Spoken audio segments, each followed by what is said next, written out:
Here to the Glidden into Labor and Employment Law panel. My name is Brittany Glidden, and I'm a professor here, and I'm pleased to be able to moderate a panel of very distinguished individuals, all of whom, which I'm happy to say, are GGU alums who have come back to talk about their experiences. This is a wonderful turnout. We're so glad you're here, and it just shows how interested people are in the field of labor and employment law.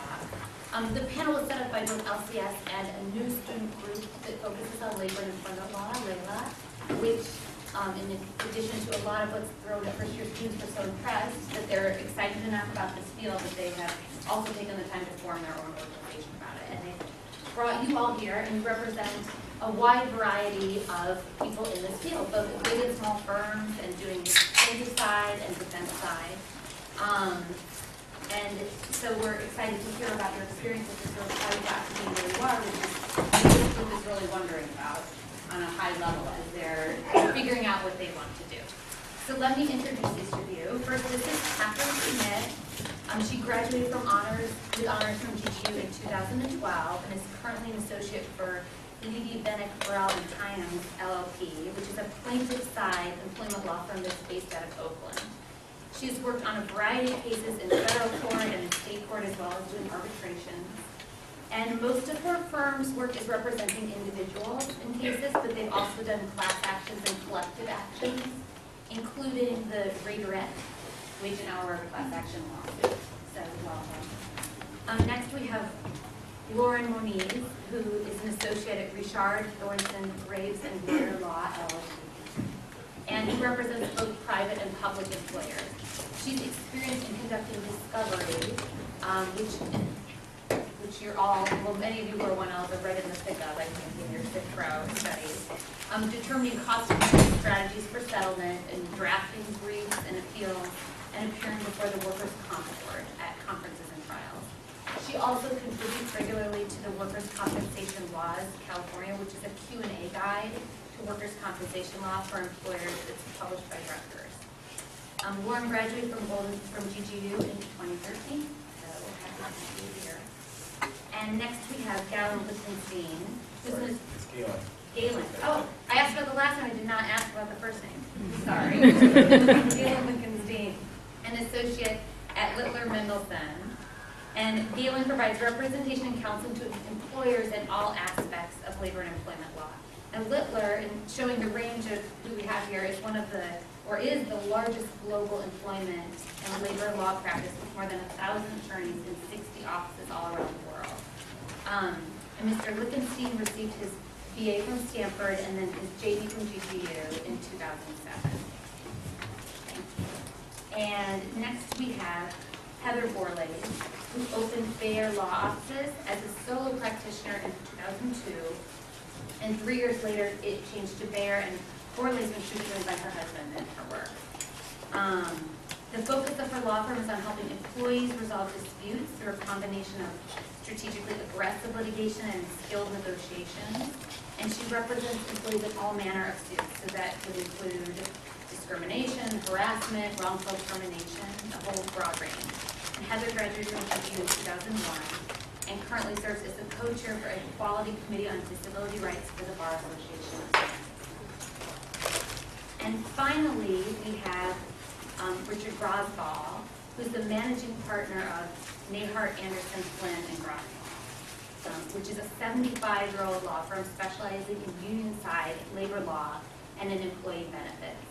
So Dick specializes in representing multi-employer pension and healthcare plans for unionized workers in a whole range of industries: electrical, sheet metal, plumbing, pipe fitting, bricklaying, restaurant, and even other industries.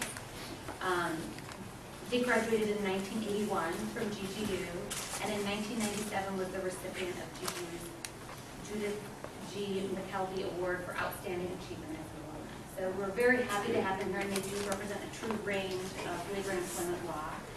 And so we have come up with, just to give everyone a bit of background, more than I was able to give, if you guys could just speak for a minute or two about, more specifically about the types of cases and issues that you cover. And also talking about, do these have both transactional and litigation components? And Catherine, why don't we start with you? Sure, absolutely. Thank you all for having me here. Thank you for coming. I apologize, I'm a little under the weather, so if I sound muddled, I do apologize for that. So I work in a small firm. There's the 4 partners and me. We also have a legal secretary and a fellow, so it's a very small firm. And most of the work that we do is litigation. We're trial attorneys, so there is a little bit of transactional work, such as contract review, severance negotiation type of work, but that is a fairly small piece. For the most part, we're trial attorneys. Most of the cases that we have are fee harm cases, Fair Employment and Housing Act. And so, they range from discrimination, harassment, whistleblower retaliation cases. We also do that. Disability discrimination, failure to accommodate pregnancy discrimination, breach of contract, invasion of privacy. That's a general sense of the types of cases that we do. As I said, we do it at the trial level, so we have very little appellate level work that we do. But from time to time, we will do a little bit of appellate level work. Like if someone takes a writ, we'll respond to that. But we typically do all of our work at the trial level. And that is, for a small firm, that means we all do all the work. So we write complaints, we do discovery, we do a lot of motion practice, court appearances, CMCs, hearings on motions for summary judgment, and then trials themselves. So yeah, it's boring. Lauren, how about you? Okay, hello. So as was mentioned, I work at a workers' compensation defense firm. We're about a medium-sized firm for that field of law. We have about 10, 11 attorneys, and then about 8 support staff. And our firm in particular specializes in self-insured employers and public entities, which are self-insured. So the difference between that would be, so every employer has to have workers' compensation insurance, right? So most employers will have insurance companies, and so firms will represent them, but we represent the companies that insure themselves, right? So they'll have a third-party claims administered, but it's their money, and then the public entities obviously are insured themselves, which is tax money. My cases in particular, I handle all the public entity cases, so most of my cases are police and firefighter claims, which are carry a lot of special laws because there's a lot of presumptions and special benefits that these workers receive, and then with every worker, but in particular with safety officers, we really have an extra focus on getting them back to work healthy, safe, right? Because their jobs are so demanding, and they're keeping the community safe and operating. So I really like that kind of niche within a niche, if you could say. Yeah, as said, workers' compensation is a really good field for someone that wants both transactional and litigation. I love my job because every day I handle about 10 to 15 cases. I just can touch a bunch of cases every day. I don't have one case that's been on a particular discovery matter for 2 years. My discoveries, usually I try to, have happen within a few months, depending on the case. We may have to do more, but I'm doing that. I'm doing settlement stuff or take it to trial. So there's a very broad array of what you can do on a day-to-day basis. And then there's also an aspect of medical, of medicine. You have to understand medicine. You have to understand medical reports. Our evidence is mostly all medical reports. You depose doctors, so you're basically telling them that their opinions are not right? You're trying to convince them that your medical opinion is better. So that's really challenging. I like that part of it. Yeah, so it really has a little bit of everything, and the field of workers' compensation is also very broad. So for anyone, like I said, that's interested in something that is always being mixed up, I would suggest looking into that. Hi, thanks again also for having us. My firm, Glidden, as as you may or may not know, really handles pretty much any aspect of management side of labor and employment law. So we represent everyone from Fortune 500 companies down to the smallest mom and pop employer, basically anyone who has employees and has to navigate through the array of employment laws in California and in the United States. We represent those kinds of businesses. Personally, I would say that my practice is pretty well equally divided between kind of three different areas. The first being your standard litigation, all kinds of cases from employment discrimination, harassment, retaliation on one end, to wage and hour law on the other end. So either on a class action level or on an individual plaintiff level, lawsuits and claims before labor commissioner, things like that, any sort of wage and hour issues. So I do a lot of litigation with those kinds of cases. I also have a pretty large part of my practice centered on labor law. So I represent, work mostly in the automobile dealership industry, also a little bit of healthcare and restaurant industry, but that work can be more transactional, so negotiating collective bargaining agreements, but also doing some litigation within the labor field, defending unfair labor practice charges and the like. And then the third part for me really is I do a lot of advice and counseling work, both my own clients and clients within the firm. So working very closely on a day-to-day basis, both with HR professionals, sometimes in-house counsel, people who are just trying to figure out how to properly navigate their obligations under law, and are trying to figure out how to do that in the context of their workforce. And so I spend a lot of my time helping those people to comply with the law. So I'd say that's a sort of a broad stroke of what I do. It is really nice to see a growing district on employment law interested in students. This is heartening. So I graduated in 2001. My husband also graduated. Just speak up. In 2000. Oh, no one ever tells me that. Okay.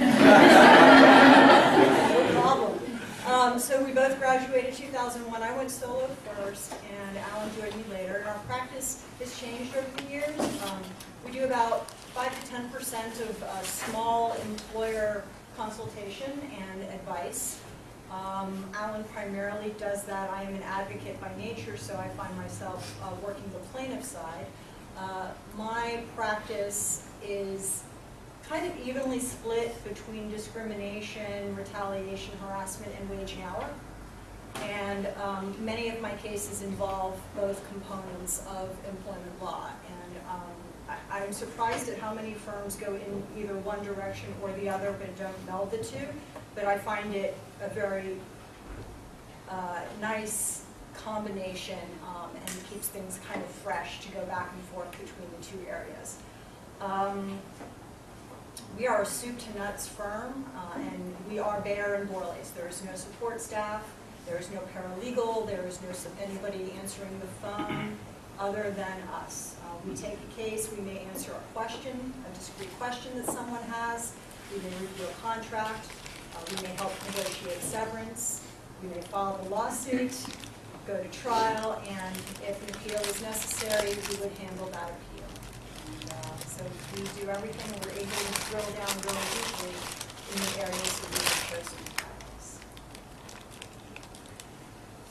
I agree with Heather. This is great seeing this many numbers here.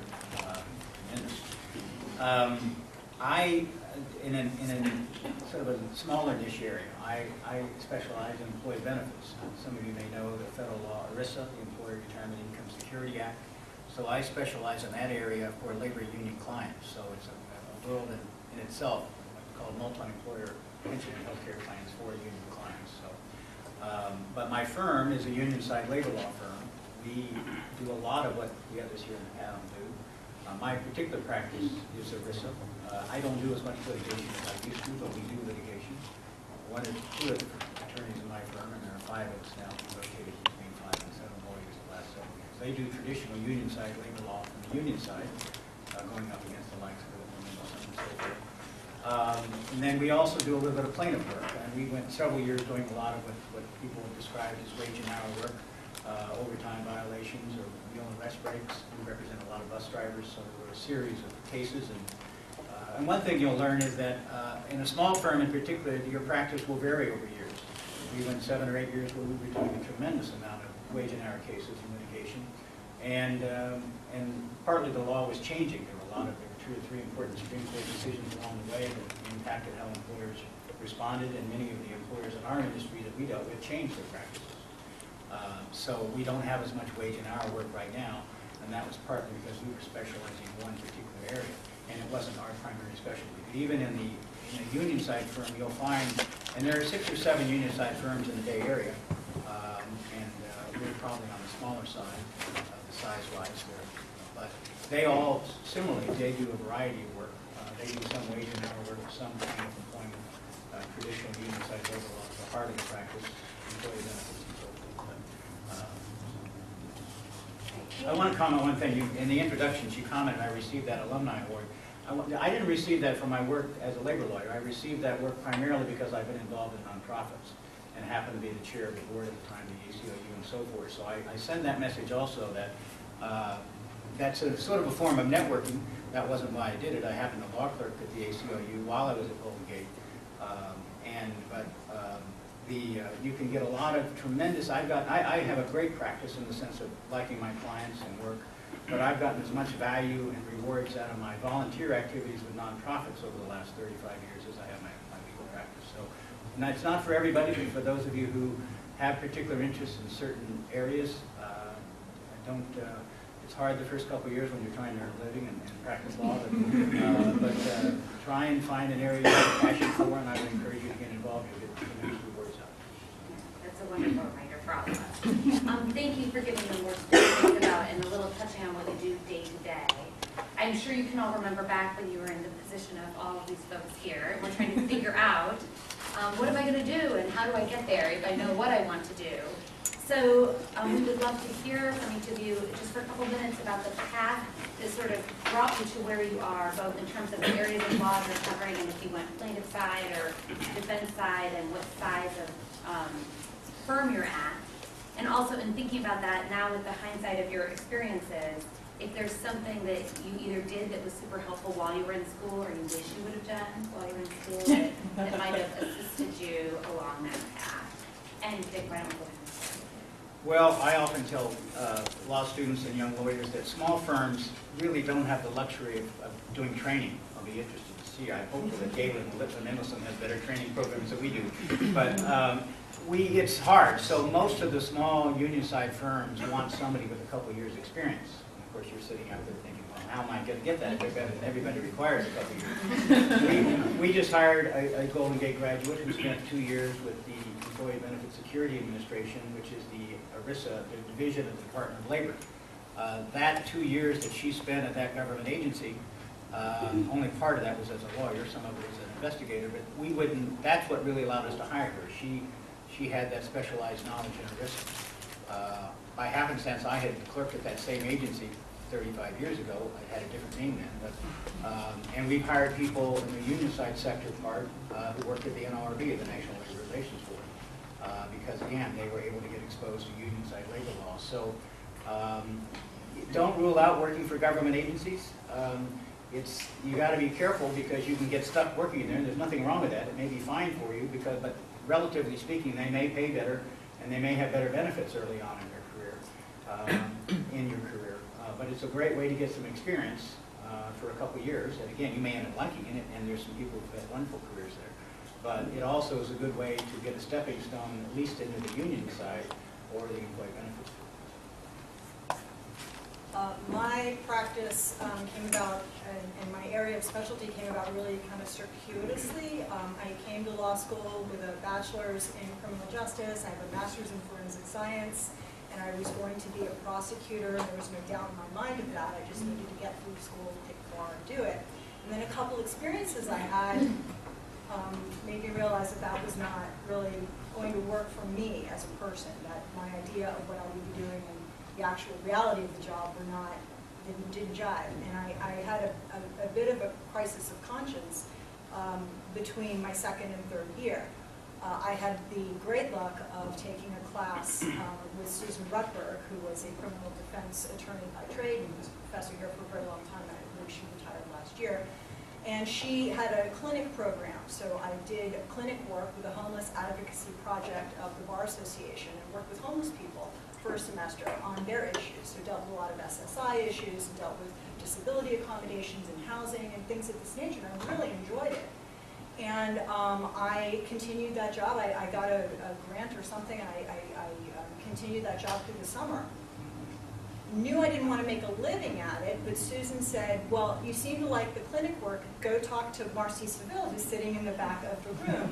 She runs the Women's Employment Rights Clinic, and that may be a good fit for you. And it was a pivotal moment in my life.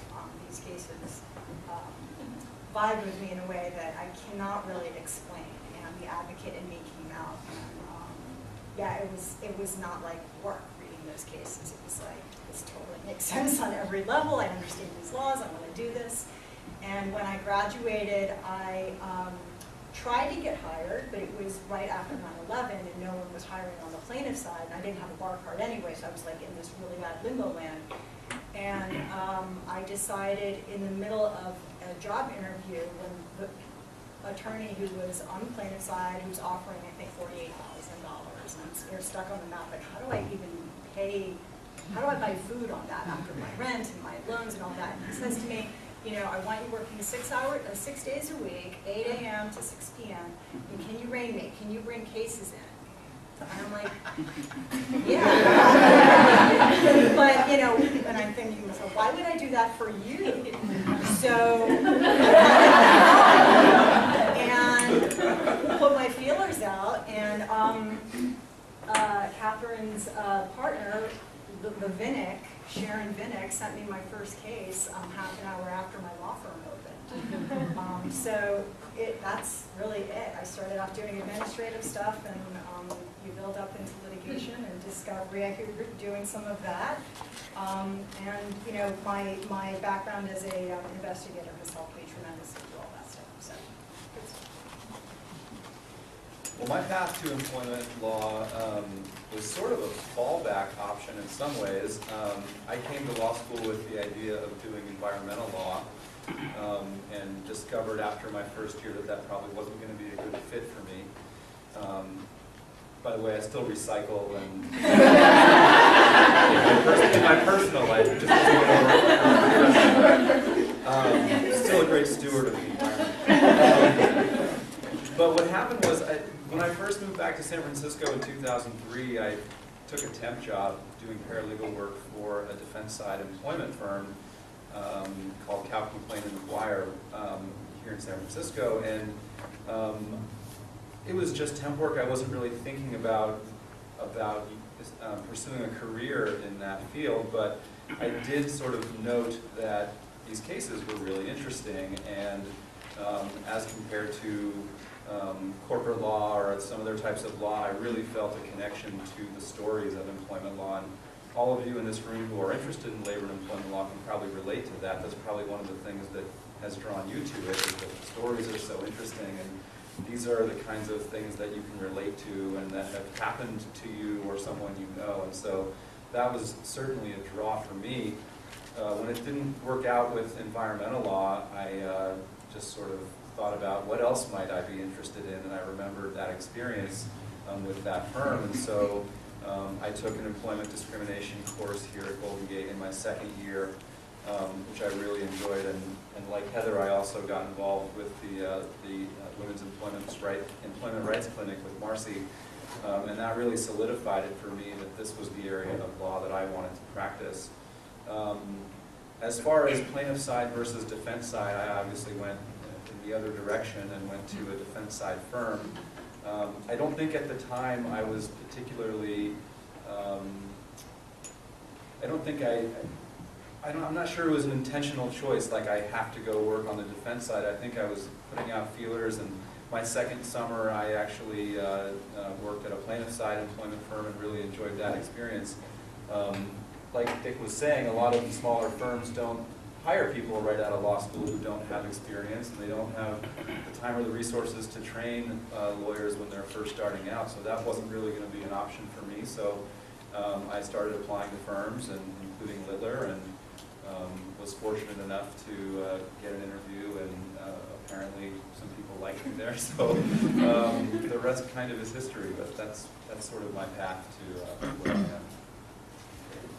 So before I get started, I just want to say, because I sometimes wish someone said this to me, that, you know, I'm sure everyone at this table right now can say, as they look back on their career, everything made sense, right? Even those horrible things that happened, there was a reason that happened, because look where I am now, you know? And I used to sit in law school and be like, oh my God, like, I don't know what's going to happen, and I don't know what I want to do, and now as I look back, I'm like, oh, that's funny, like, it all kind of worked out, and I'm really happy where I am now. And so, as you sit here now and you're really anxious about the future and what's going to happen, just know that everything in your life has worked out, right? Like, you guys are here, everything, all the bad things that happened, you're here. So it's like, just remember that that will continue in the future. You know, when you get really anxious about it, and you don't know what's going to happen, and things are all up in the air, just realize that even the bad things that come along are going to put you where you'll end up being happy. And if you're not happy, you make the choice to leave, but that's still part of the path, right? So just remember that, because that's something that now I look back and I'm like, that time after I took the bar and I was freaking out because I didn't know what I was going to do, what job I was going to get, you know, it all worked out. So with that said, my path, as you can probably tell, was very serendipitous. I came into law school thinking I wanted to do family law. I had a degree in psychology and a degree in behavioral science, and I really liked the people part of it and the counseling part, right, and the advice. And when I worked at a family law firm, and it was a private firm, and I realized, yeah, it's not really for me, like what they did on a daily basis, right? That was what really important for me, was like, what was my lifestyle going to be like? And I didn't really know if that was right. So I thought, okay, well, my other thing I really like is employment law. It's also relationship-based, and you counsel, like all attorneys, right? You do counseling, give advice. So I thought, okay, I'll look into that. And I also worked at the clinic with Marcy, who's my supervisor, so hi. And I really liked it. I liked it a lot. The part of the clinic is a seminar, so you go over a lot of the different areas of employment law. And there were some that kind of rung with me more than others, but I knew, okay, employment law. Now there's this huge area of law. Now I need to figure out what exactly in employment law I want to do. So that's kind of where the, you know, somebody had suggested, it was the city attorney was hiring interns. And so I applied to actually work at their social services department because I had experience in dependency law. So I thought, okay, I'll do that. Well, I got an interview with the workers' compensation division, and I was like, I don't even know really what that is. Like, I kind of know my dad's an employer, so I kind of heard him talk about it, but I have no idea, whatever. So I went in. I really liked the gentleman that interviewed me, who has become one of my mentors after that. And, you know, they hired me as an intern. This was my last semester, my third year. And then I just loved it. I loved what they did. I loved their cases, right? I loved that I would be reading medical records like all day. Like, that might not be for everyone, but I really enjoyed that. I like going through and you know, trying to figure out what was important and what wasn't, right? Because in what I do, like, somebody's medical history is really important. So I was like, okay, well, what could we, you know, use? What is something that wouldn't be applicable to their, you know, their injury on the job? You know, so I was really having to be creative and then I also like that they, it's a little more informal than being in trial. I mean, we go to trial, but it's very different because it's administrative law. And I liked that. I liked that it was kind of more of a mediation environment, and that really vibed with me. Because even when I'm working with, you know, applicants counsel, we're not head to head. I mean, sometimes you are, but you're trying to, your goal is the same. You're trying to get the worker back to work, right? Healthy. And then you each have your, you know, party's interests that you're looking out for. So it's a fine, delicate balance of these things. And yeah, I just thought, okay, I really like this. So then another lesson, don't be afraid to ask, okay? Because what happened was the city attorney doesn't do post-bar programs. And I knew that, people tell you that all the time. But I thought, you know, I've really become close to my mentors here, and I'm just going to ask, because I have nothing to lose, right? I was applying to post-bar stuff. I had no idea what I was going to do. And so I asked, and my mentors went to bat for me with the actual city attorney, and he gave the okay, and they gave me a post-bar position, and the rest was history. From there, the job that I got now, my partner was a former colleague of my mentor at the city attorney, and she had suggested that I needed an associate, and so I got my job within a month of passing the bar. And I do the same thing. At the city attorney, I was doing police and firefighter stuff, and since my firm does public entity, I was like, this is perfect, because this is exactly what I want to do. And yeah, it just all kind of worked out. Once I made the decision, like, okay, this is what I'm going to do, and I'm just going to go for it. So I think don't be afraid to ask is another thing, because I could have very easily just been like, well, I've heard that they don't do that, so I'm not going to ask. But I'm glad I did. So I mean, everyone's trajectory is a little bit different, but there's also some like similar themes that come into play. Like some people have an idea of what they want to do going in, some people don't. And I don't think that one or the other is like a right path or wrong path. When I came to law school, I wanted to do some sort of social justice. I had an environmental science degree and had considered environmental law, but it was way too much paperwork and not enough litigation. That I was looking under the broader umbrella of social justice. And I was in the honors lawyering program. I got to work with Kate Danielson and the Homeless Advocacy Project. I thought that was an amazing experience. I loved working like directly with people who are chronically taken advantage of.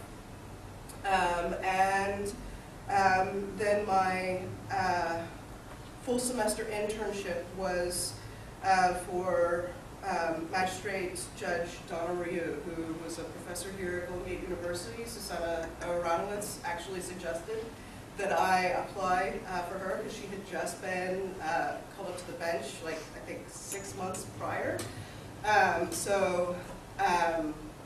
I worked with her, and Donna Ryu had an amazing career in employment law before she was called up to the bench, up into including working here at Golden Gate University in the Women's Employment Rights Clinic, and also over at Hastings at their employment rights clinics, taking really important cases up to the Supreme Court.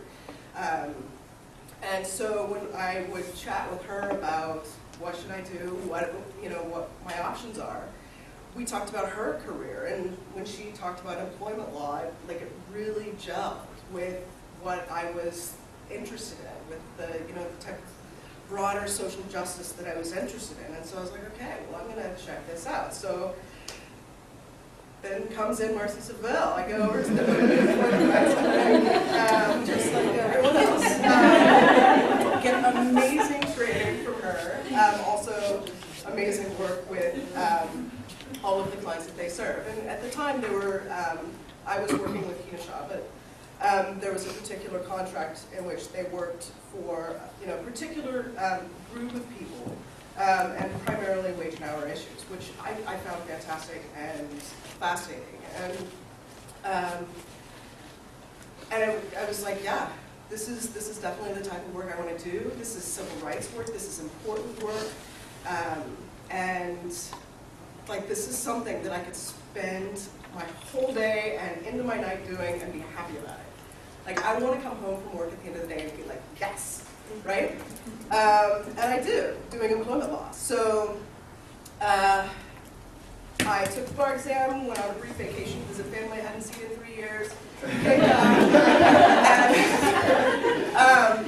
and I get an email from Marcy Seville, and she says, hey, do you have any bandwidth to do some intake work for this firm, Lichtenstein GGU JD? So I contact them, and I do some short-term contract work with them. They'd never had a graduate before. They'd only ever worked with current students. And so there were these things that they could do with me that they hadn't ever been able to do before. And unlike a lot of small firms, apparently, they're really committed to mentoring. And so it was very exciting for them and very exciting for me that we could try out and explore all of these avenues of young lawyer training. And because we were so excited about what we were doing, they created a fellowship and made me their first fellow. And it's a 1-year offering of training for new employment law attorneys. So, because it's a difficult field to break into, they offer this fellowship as a way to give, new attorneys this experience that they need to have on their resume to get, a job at another firm. And so we did that. And then at the end of the fellowship, they offered me an associate position, which I wasn't expecting, but I was like, yes, of course I did. So that's kind of how it worked out for me. But, serendipity is a huge part, and of course, like what conversations you have and who you, work for and work with. I mean, it all influences you, and you don't have to have a set decision, going into law school. It's malleable. You can, change your mind a few times and explore different options. I mean, you don't really know what resonates until you try. So just experiment and something will fit. And I think you're summing that up beautifully, some of the themes you guys hear coming out from everyone who's ended up in really different places, the importance of trying it out, not only to just build your experience to go forward, but also to see the things that you thought you wanted to do, you're not actually sure you want to end up doing. You want to think both about what resonates with you and also as an area of law and on the day-to-day, what makes you feel happy at the end of the day, or yes, that's what we all want you to feel. I want to open it up to you. There's many of you here, I'm sure you have questions for the panelists, so is anyone ready to jump in there with a question? I just want to make a comment. Thank you all. That's Marcy. I just want to tell a little story about Catherine's experience. And when I spoke to I got an email from these lawyers, and they basically were looking for I don't know what it was, $15 an hour or something, law tour type position to do intakes. And I called them and I said, would you consider a graduate? And they said, yes, but make sure you tell her this is not going to turn into a job. I said to her, just do it. You will really like these people. You will learn a lot. And who knows? It could turn into a job. So sometimes you take a little risk. You take low pay. You find good people to connect up with because you never know what can happen. Very true. It's all about timing. It really is. And that, I think, goes to that. Like, you just never know what can happen if you're in the right place at the right time by making a decision that in the beginning wasn't going to turn into a job, and you're there at the right time, then you go. So. And I'm sure that they didn't just choose to hire her because the timing was right. She obviously did a bang-up job, and they probably felt like we needed to have her stay. So, I mean, timing for sure, I totally agree, but at the same time, put yourself in a position where you make that decision for them, and they, make yourself indispensable, and that's the best thing you can possibly do with any opportunity. Get your foot in the door. Did you have a question? Yeah, for everyone, how often do you work with government agencies? My father works with ED, so I was wondering if there's like a crossover with like workers' compensation or benefits. I work with So them. let me just repeat it so everyone can hear it. So the question is, how often do you work with, even though you're all in private practice, how often do you work with government agencies? So please go So yeah, I work with them every day, basically. I think there's outside.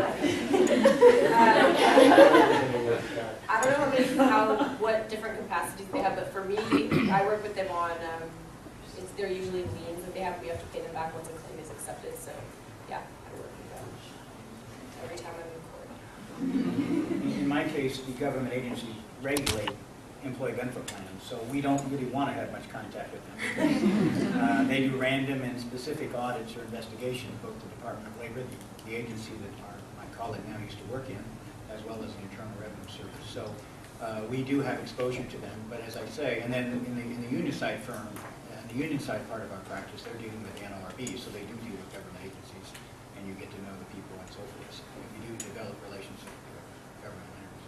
And if it isn't clear from all the comments of the other people, I hope that you have not signed up for the Women's Employment Law. That clinic did not exist. It did not exist in 1978 to 81. I'm a supporter of it, and a big fan of Marcy and all the staff there, and I knew Donna too. But if you seriously, if you haven't, you should take from what they've said. It's a great opportunity.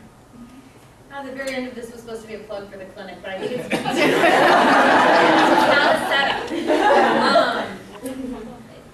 Who else has a question, please? So we talked a little bit about how the field of labor employment law changes all the time, new laws are passed, and so it kind of affects the way you practice. Have you noticed any current developments in the way that the law is progressing that is affecting how you guys are practicing, or maybe in the future? Did everyone hear her? Yes, great. Absolutely. I mean, especially in the state of California, the laws are changing all the time. I don't know how many of you are aware that California just started a new paid sick leave law that applies to all employers in California. In addition to that, there are municipal paid sick leave laws going into effect. In fact, Oakland's paid sick leave law just went into effect on Monday. Every single cycle, every single year, there's any number of new employment-related laws that come into play. That's not even getting into what happens in the courts and the way laws change there. So it's constantly changing. I think from my perspective on the defense side of things, I think one of the most interesting and changes that's happened recently has to do with the idea of arbitration and class action waivers. I don't know how familiar any of you are with that, but there's been a lot of jurisprudence lately, all the way up to the United States Supreme Court, dealing with these issues of whether it's permissible for employers to ask their employees to waive the right to bring a class action. And there's a lot of discussion about that. There's new law, and whenever there's new law, that has to get tested, and so there are tons of new cases that are testing these new guidelines, and so it's a challenge every single day to not only react to what has changed, but to predict, how that's going to impact how we practice. So that's a great question, and definitely something that I deal with all the time. Would anyone else like to chime in? Areas that are coming up? Something that got passed a couple of years ago, I believe, was a lot of states have gotten wise to employers, misclassifying workers as independent contractors instead of employees. They've missed out on a lot of workers' compensation payments that needed to be made. They don't pay into the system. They don't pay into EDD. They don't pay payroll taxes. Municipalities are missing money on that.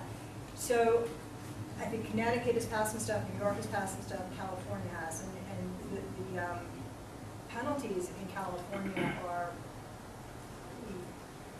pretty good. I think it's between 5 and 10 or 5 and 15 if the court or the labor commissioner finds that your misclassification was a one-off, and it goes up to $25,000. And I mean 5 and 10,000, 5 and 15,000 per employee per misclassification. And I think it goes up to $25,000 per employee if they find that it's a pattern of practice. So I'm familiar with certain industries that are located primarily in Silicon Valley that call people independent contractors, run them through placement agencies, and hire them out to names that are probably on various accessories you have on you right now, and call them independent contractors, and deny them benefits, and deny them overtime, and deny them a lot of the things that they would otherwise be entitled to. I think I'm surprised that there aren't more of those cases. I bring them, and they are effective in often getting cases resolved, because I think employers don't want to test those laws. They don't want to be found on record to have done that. One of the statutes is fabulous. It says if a court finds that you've done this and you have a website, you have to put this announcement on your website that we were found to have been misclassified. You work for us and you think you're misclassified, here's where you go. You have to put it right on the website. So it's kind of a wonderful thing. But I think That's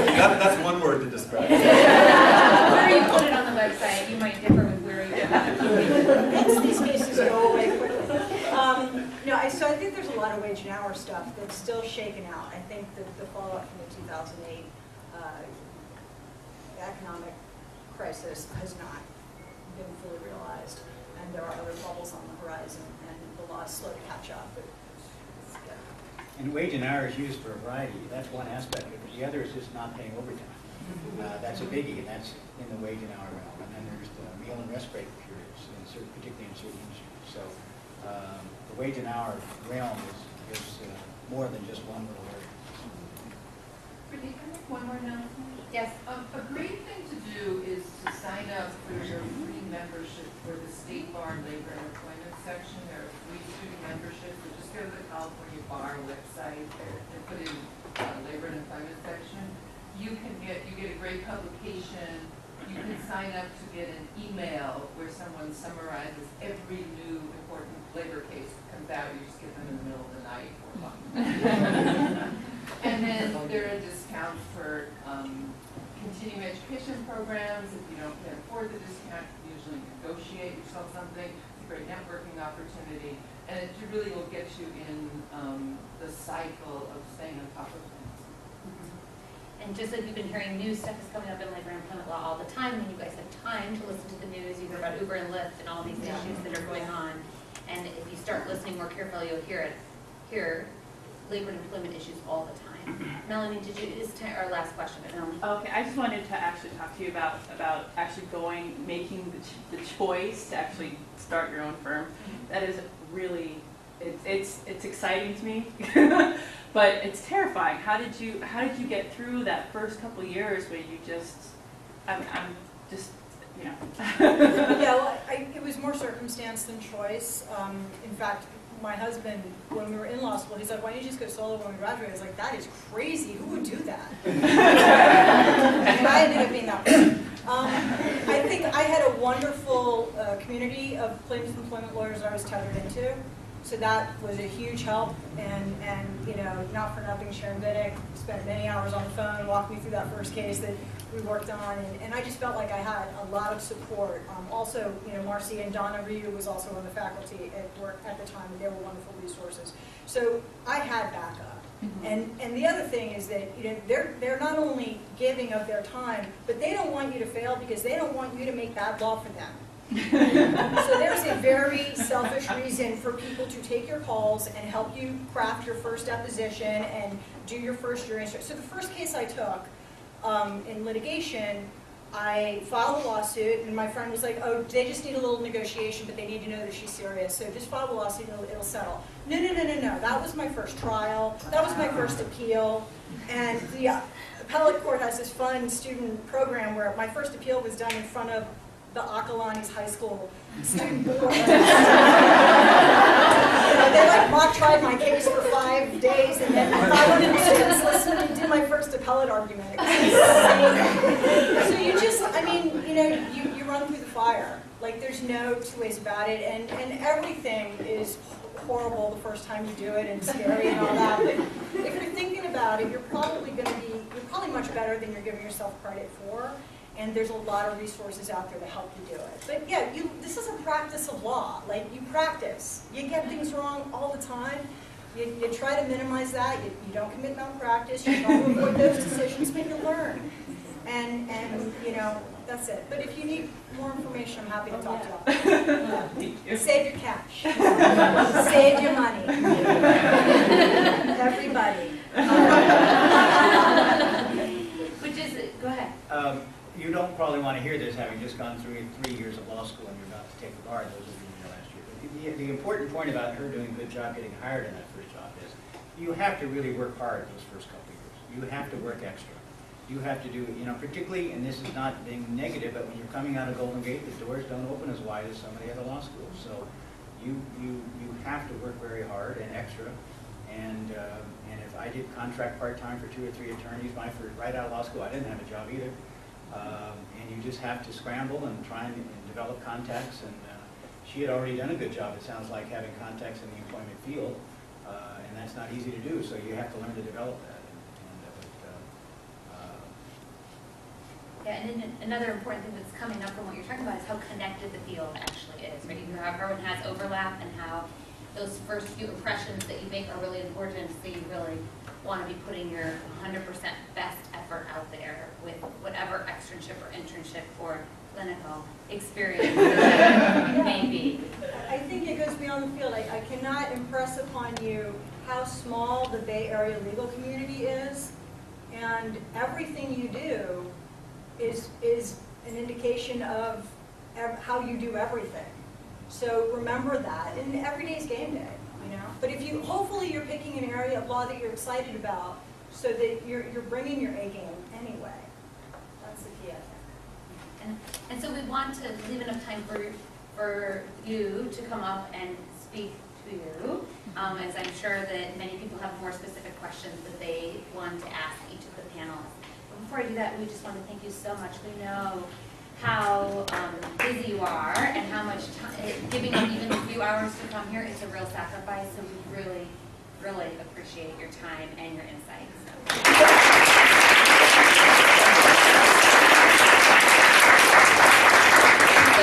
before you stand up and crush them with your questions and your cards or whatnot, there's a couple things, since you all are interested in labor and employment, or that's why we believe you're here, you're thinking about it at least, and you're wanting to try it out, as everyone has suggested. We wanted to make sure you knew about some of the opportunities to do this at GGU right now. And so, Josue is going to talk to you about Layla, the new group that has just been started.